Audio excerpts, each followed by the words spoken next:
안녕하세요. 코인우먼입니다. 오늘은 2023년 6월 16일 금요일입니다. 구독과 좋아요, 알림 설정 정중히 부탁드리며 오늘 영상 시작하겠습니다.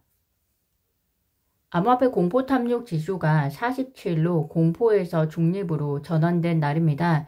미국의 규제 이슈 여파로 공포스러운 장이 연출되면서 암호화폐 유동성도 함께 바닥을 보였었는데요.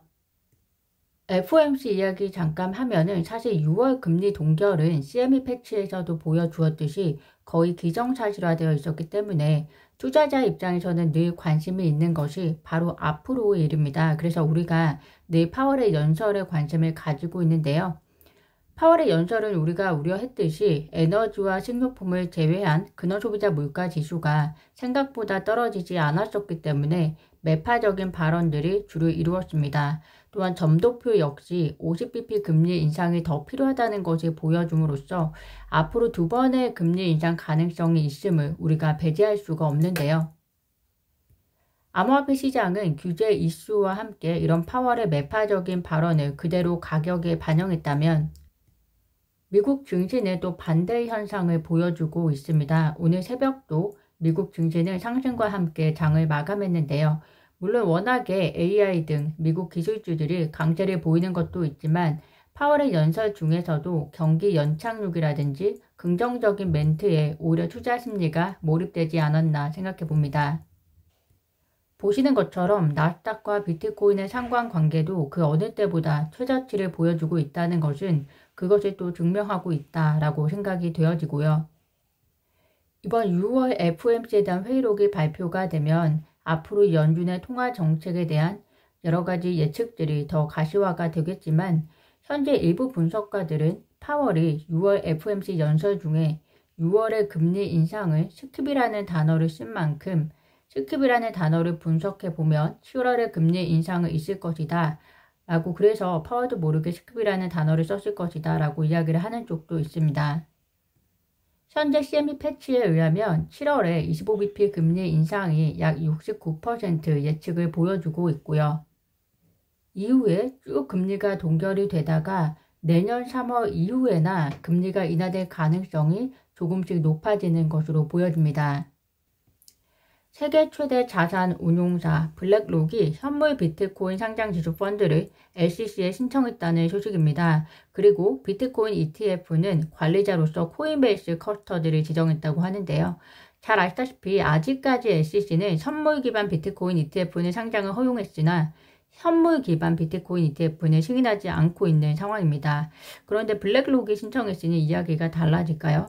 미디어 측은 지금까지 SEC가 모든 현물 기반 비트코인 ETF 출시 신청을 반려했지만 운용자산 규모 10조 달러 이상인 블랙록의 신청서는 외면하기 쉽지 않을 것이다 라고 평가를 하고 있기 때문에 어떤 결과가 나올지 흥미롭습니다. 팟캐스트 진행자 스콧 멜러가 게리 겐실런을 즉시 해고되어야 한다. 겐실런은 성실하게 행동하지 않고 있으며 헬스터 피어스처럼 더 합리적이고 직무에 더 적합한 위원들이 있다라고 이야기를 해서 화제가 되고 있는데요. 패트릭 맥케니 하원금융서비스 위원장이 현지 시간으로 6월 22일 목요일에 두 번의 SEC 감독 청문회를 발표했습니다. 구체적인 내용은 좀 더 시간이 지나면 밝혀질 것 같은데요. SEC를 대상으로 집중적으로 진행되는 만큼 현재 의회의 입법 조치가 없는 사항들에 대해서 암호화폐 대상으로 SEC가 진행되고 있는 기소건들 그리고 하원위원회가 준비하고 있는 암호화폐 규제 관련 법안들과 관련해서 SEC의 입장을 들어보는 시간이 되지 않을까 조심스레 예측해 봅니다. 또한 폭스 비즈니스 기자 엘리노어 테렛이 미국 비영리 기관인 자본시장 규제위원회가 보고서를 통해서 SEC 정책을 살펴보면 암호화폐 플랫폼, 그러니까 코인베이스나 그리고 바이낸스 등과 같은 암호화폐 플랫폼이 SEC에 정식으로 등록하지 못하는 구조적인 문제가 있는 것으로 나타났다고 밝혔다고 하는데요. 보고서 내용을 보시면 이 같은 현상이 나타나는 이유는 두 가지인데 첫 번째는 SEC 등록 거래소는 유가증권만 거래할 수 있는데 SEC 지침에 의하면 암호화폐를 유가증권으로 분류하지 못하도록 하고 있다. 따라서 정식으로 등록된 거래소에 상장될 수 있는 암호화폐는 사실상 존재하지 않는다 라고 이야기를 하고 있고요. 두 번째가 암호화폐가 증권으로 분류되더라도 기존 SEC 규칙으로 인해서 암호화폐 플랫폼이 거래소로 등록되기 위한 요건을 갖추는 것 자체가 애초에 불가능하다라고 설명을 하고 있습니다. 이런 내용들에 대해서 SEC 청문회에서 집중적인 질문이 필요하지 않을까라는 생각이 듭니다. 전 SEC 임원 마크 파겔이 크립토 로우 TV 토크쇼에서 힘먼 문서 공개의 영향력에 대해서 본인의 의사를 밝혔습니다.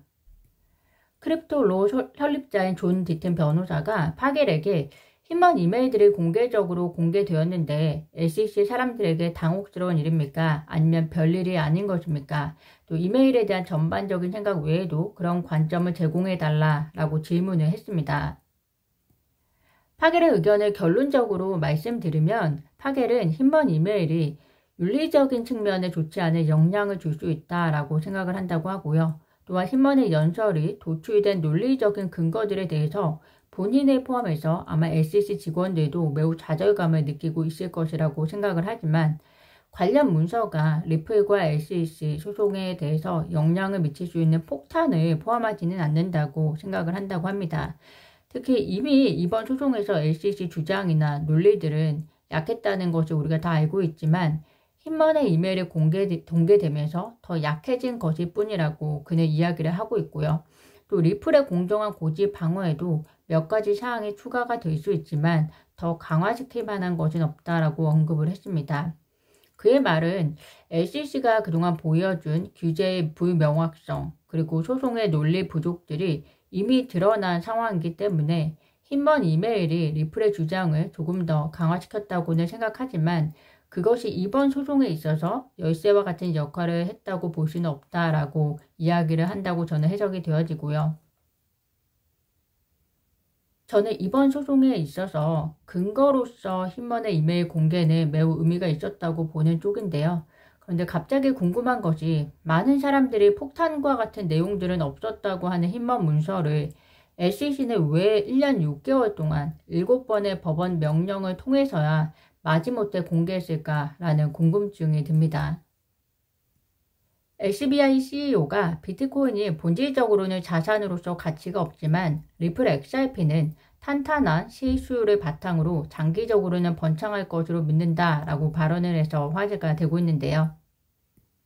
이런 와중에 리플 XRP가 블록체인 기술 사용 사례 연구를 위해서 콜롬비아 중앙은행과 협력하고 있다는 소식도 나오고 있습니다.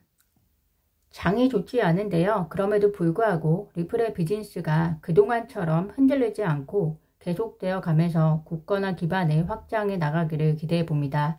오늘 제가 준비한 소식은 여기까지입니다. 오늘도 영상 시청 진심으로 감사드리고요. 구독과 좋아요, 알림 설정은 코인우먼에게 큰 힘이 됩니다. 감사합니다.